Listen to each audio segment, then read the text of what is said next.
Ya yaba wa gwamna Umar Namadi bisa ayyukan hanyoyin da yake shimfiɗawa a babban birnin jiha.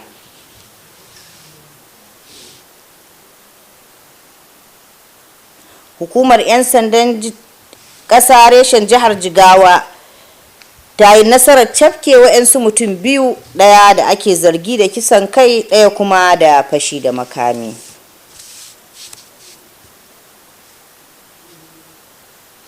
Tare da sallama, barkanmu da saduwa ta kumban labarai. Yau Juma'a 29 ga watan Al-Muharram bayan hijiran fiyayyen halitta annabi Muhammad sallallahu alaihi wasallam shekara 1447, wadda kuma ta zo daidai da 25 ga watan Yuli miladiyar annabi Isa alaihi salam shekara 2025. Sunana Larai Musa.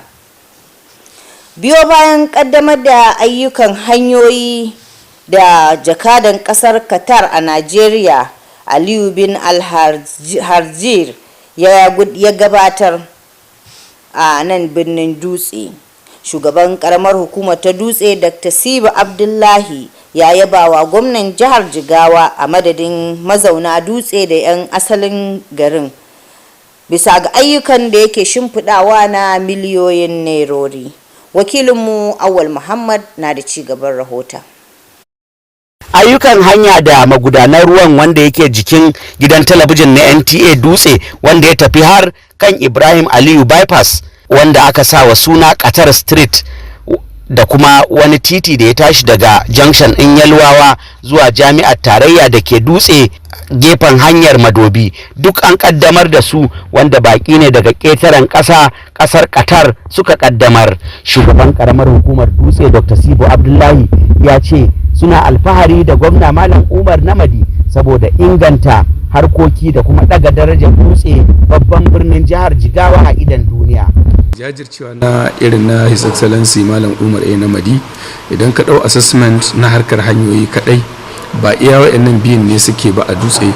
Akwai wata wacce take kan hanyar Gamman House wacce an gama, wacce ba a bude ta ba har yanzu officially. Akwai ɗaya wacce ta tashi daga ta tafi a kan titin gidan gwamnati zuwa Takur Addu'a. Akwai link wanda ya shiga ta asibitin Dr. Sambo ya je bypass, sannan daga Godiya Miyatti akwai hanya da aka yi wadda ta yi linkin zuwa Indian Quarters, sannan wanda ko a yanzu kowa yana gani akwai titi wanda ake yi a cikin garin Jigawa Tsada da Township Road. Banda wannan akwai titi da ya tashi daga Kargo ya yi hanyoyi ya shiga wasu garuruwa manya-manya wanda ya zagayo ya dawo Andaza, ya yi cotton across 2 local government. Kuma muna godiya mara iyaka ga shi Malam Umar Namadi. Ya ce karamar hukumar Dutse ce ta ɗauki kaso mafi yawa na hanyoyi da ake gudanarwa a yankin jihar. Shugaban karamar hukumar ya ce a cikin gidajen guda da ɗari da kasa a faɗin jihar Jigawa, Dutse tana da guda 600 a kashin farko na rukunin gidajen har an kammala shi. Ya ce gwamna Malam Umar Namadi ya fara aikin gina wata cibiyar harkokin lafiya a Pakistan da daga darajar asibitoci da ke da kuma makarantar tsangaya ita ma a Dutse, inda su ma dai akwai a wasu sassan jihar. Banda haka akwai harkoki wanda ake yi na yau da kullum na cigaban al'umma da ɗaukar ma'aikata a ɓangaren harkar koyarwa da ɗaukar ma'aikata na ainihin harkar lafiya, wanda duk an yi wannan kowa ya sani a jihar Jigawa, sannan da ɗaukar 'yan casual staff wanda ake engaging mutane yau da kullum. Kuma banda wannan mun tabbatar da cewa top point agenda na Malam Umar Namadi a cikin shekara biyun nan, alhamdulillah a yanzu ba inda ba a taɓa ba.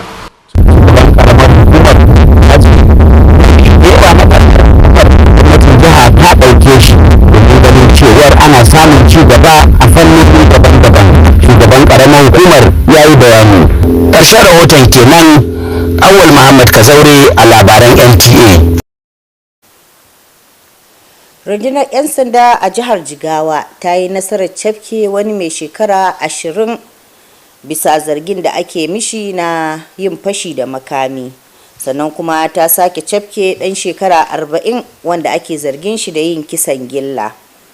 A jawabin da rundunar 'yan sandan ta fitar, ta nuna cewa ana samun nasarar ne bisa ga jajircewar jami'an tsaro da kuma bayanan sirri da ke biyo baya. Wakilinmu Ibrahim Sani na da ci gaban rahoton. A jawabin da ya fitar ga manema labarai, jami'in hulɗa da jama'a na rundunar 'yan sanda SP Shishi Lawal Adam ya bayyana cewa nasarar da jami'an sandan suka samu ta kama waɗanda ake zargin ta biyo bayan samun bayanan sirri ne da kuma azamar da jami'an 'yan sanda a ƙarƙashin jagorancin kwamishinan 'yan sandan jihar Jigawa CP Muhammad Dahiru suka yi. Daya daga wanda aka kama shine wanda ake zargi da aikata fashi da makami a ƙaramar hukumar Roni, dan shekaru 20 Alfa Sama'ila, dan unguwar Sabuwar Unguwa cikin ƙaramar hukumar Roni, na daga gungun 'yan fashi da makami da ake zargi da kaiwa Abubakar Yahaya hari a unguwar Kofar Kudu a Ronin, inda suka yi masa fashin naira 170 da kuma fashin waya kerar takno. Yunkurin 'yan sanda a kan lokaci ya sanya kama ɗaya daga cikin waɗanda ake zargi, inda shi kuma waɗanda suka yi fashin aka garzaya da shi asibiti. Kazalika rundunar 'yan sandan ta kuma yi nasarar kama wani ɗan shekaru 40 Ilyasu Musa bisa zargin aikata kisan kai. Ita da rundunar 'yan sanda a jihar Jigawa na neman Ilyasu ruwa a jallo tun 10 ga watan Yulin shekara ta 2025 bisa zargin fako da kuma hallaka matarsa 'yar shekaru 30 Hadiza Musa da ke ƙauyen ɗan gere cikin garin Aujara a ƙaramar hukumar Jahun. Rundunar 'yan sandan ta jiha ta bi sahun Musa har Larabar Tambarin Gwani biyu bayan bayanan sirri da ta samu, inda yanzu haka yake a garkame a sashen manyan laifuka don zurfafa bincike. A jawabin da ta fitar ga manema labarai, rundunar ta yaba jami'an 'yan sanda da ke jihar ta da ba da tabbacin ta na aiki bisa kwarewa don kakkaɓe dukkan wani yunkuri na aikata laifuka don tabbatar da jihar Jigawa ta ci gaba da zama lafiya. Ibrahim Sani, Kumban Labarai. Samun ilimi kan abin da ya shafi harkokin shari'a ya zama dole akan dukkanin ɗan ƙasa saboda gudun faɗawa ruɗani.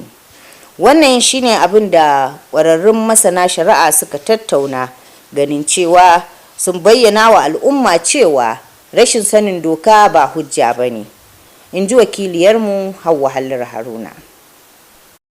Kayan aikin shari'a irin su kundin tsarin ƙasa, dokokin kotu da sauran dokoki masu muhimmanci suna da matukar amfani wajen ganin cewar gaskiya ta wanzu a bangaren shari'a, wajen ganin an kare hakkin kowane ɗan ƙasa.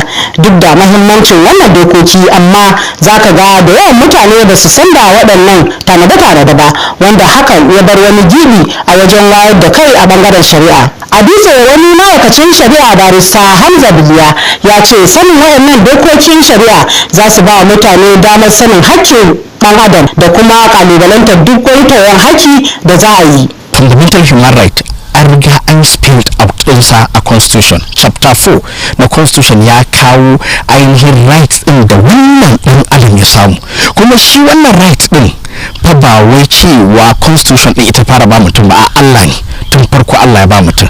To kaga da constitution da African Charter on Human Right sun ba da wannan right ɗin ma ɗan adam, kamar haƙƙin mutum ne ya rayu, haƙƙin mutum ne ya yi free movement, haƙƙin mutum ne ya yi alaƙa da ƙungiyar da ya ga dama. To duka irin waɗannan, to amma abin da yake faruwa akwai limitation, inda right ɗinka ya ƙare na right ɗin wani ya tsaya. Ya ce rashin sanin irin waɗannan dokoki na kawo koma baya matuƙa wajen neman haƙƙi a ɓangaren shari'a. Ƙarin wayar da kan jama'a kan al'amuran da suka shafi shari'a abu ne da ya zama dole a kowane mataki, da rashin sanin ilimin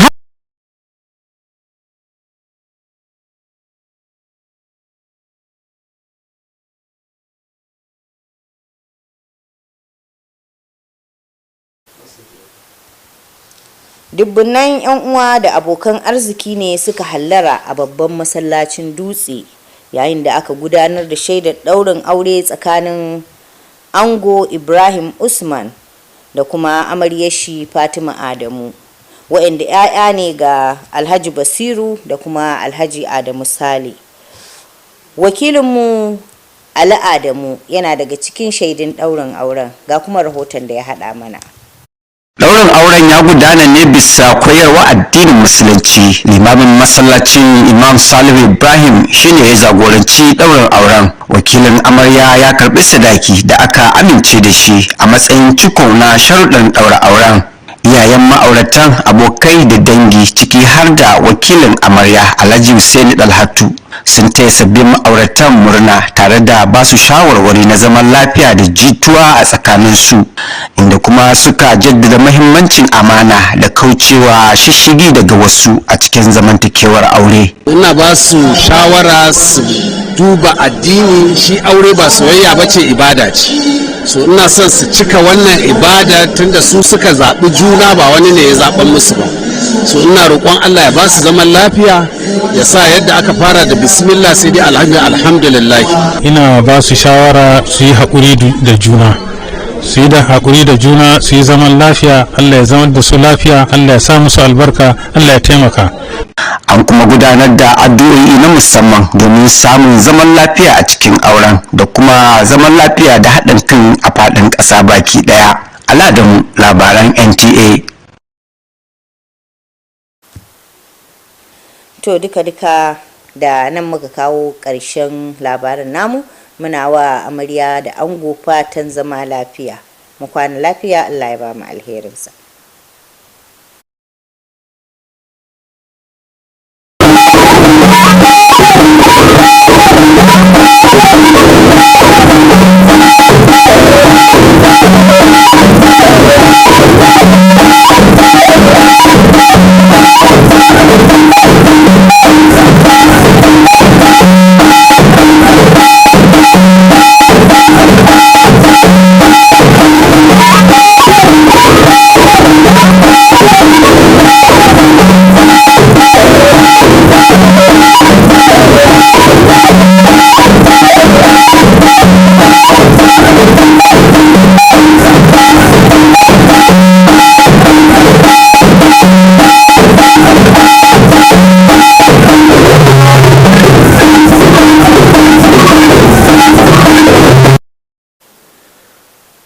Dutse local government chairman extols Governor Namadi for attracting projects worth billions of naira to the state capital. And Jigawa State Police Command arrest 2 suspects in connection with murder and armed robbery cases in the state. Hello, this is Nta Dutse News at 7 o'clock. I am Muhammad Musa Askira, and now the news in details. Following the inauguration of roads projects in Dutse by the ambassador of Qatar to Nigeria, Dutse local government chairman Dr. Sibu Abdullahi, on behalf of Dutse indigenes and residents, has commended Governor Umar Namadi for attracting infrastructural development worth billions of naira to the state capital. Awad Muhammad Kazori reports. The road projects and drainages by Nta Dutse Junction down to Ibrahim Ali Bypass named Qatar Street, and another one from Yelwawa Junction to Federal University Dutse Road by Madobi were inaugurated by foreign dignitaries from the Republic of Qatar. Chairman Dutse Local Sibu Abdullahi said they are very proud of Governor for lifting up Dutse, the state capital, in the eyes of the world. He said Dutse took lion's share of road projects across the entire state. The local government boss said out of the 1,500 mass housing project, Dutse alone has 600, and phase 1 of the project have been completed. The chairman also said the governor has embarked on the construction of a medical village in Fanisau, upgrade of hospitals, and the ongoing construction of Sangaya School in Dutse and other senatorial districts. Inspection, a project sponsored by Qatar Foundation, a project conducted by Qatar Embassy in Nigeria, who really, the commission of the project, the 2 projects, was witnessed by the representative of Qatar, that's the ambassador of Qatar in Nigeria. The local government boss confessed that most of the burden of the local government council have been taken over by the state government. He listed some of them. Projects constructed by His Excellency in Dutse. There is a road starting having a link within the government house roads, just very close to government house. There is another road that run from Takur Adua Junction down to the hospital to the other bypass, and still there is another route link from Godiya Military to Indian quarters, and currently the other routes are under construction in Jigawa's Aga township roads. Local government council is the third tier of government and is closer to the people at the grassroots. In Dutse, Awal Muhammad Kazauri, NTA News. The Jigawa State Police Command has confirmed the arrest of 2 suspects in separate high-profile criminal cases, including a 20-year-old robbery suspect and a 40-year-old Ilyas Musa wanted for a fatal domestic attack as part of its ongoing crackdown on crimes across Jigawa State. Ibrahim Sani tells us more. The arrest, according to a press release by the command's public relations officer SP Shislawal Adam, followed intensive intelligence and swift response operations under the leadership of Commissioner of Police CP Muhammad Dahiru. In one of the cases, the police in Rone local government area arrested 20-year-old Alpasa Maila of Sabor Ungwa for his alleged role in a violent armed robbery that occurred in the early hours of Sunday, 21st July 2025. The suspect and his accomplice reportedly stormed the residence of Abubakar Yahya in Kopar Kuduroni, stabbed him with a sharp object, and robbed him of 170,000 naira and a Tecno Hot 40 smartphone. The victim was rushed to Rome Primary Healthcare Center for treatment and later discharged. Following a swift response and detailed investigation led by the divisional crime officer, Samaila was apprehended and is currently assisting the police with leads to track down other fleeing gang members. In a separate breakthrough, operatives of the Aujara Divisional Police Headquarters arrested a long-sought homicide suspect, 40-year Ilyas Musa of Bengewe Village, Aujara District. The suspect had been on the run since July 10, 2025, after allegedly killing his ex-wife, 30-year Hadiza Saleh, with a stick near her residence in Afasha Village. Investigations revealed that the suspect ambushed his former wife late at night as she returned home from the market and struck her fatally on the head. The tragic incident left behind 6 children. Musa was eventually tracked down to Larabar Tumbarangoni village following an intelligence-led surveillance operation and is now in custody at the State Criminal Investigation Department Dutse pending prosecution. Commanding the diligence and bravery of the officers involved, CP Muhammad Dahiru reiterated the command's zero-tolerance stance on violent crime. He asked the public to continue cooperating with law enforcement by providing credible information to aid investigations and crime prevention. The command emphasized that it will continue to operate with integrity, professionalism, and vigilance in its drive to make Jigawa a safer place for all. In Dutse, Ibrahim Sani, NTA News. From crime to now legal matters. Educating oneself about legal sources in Nigeria, they say, is not just empowering oneself, but it is essential for one to be informed about the laws of the land in order to stay clear of troubles. This was the advice rendered to the public by legal experts, as ignorance of the law is never an excuse. This is contained in Haruna Haliru's report.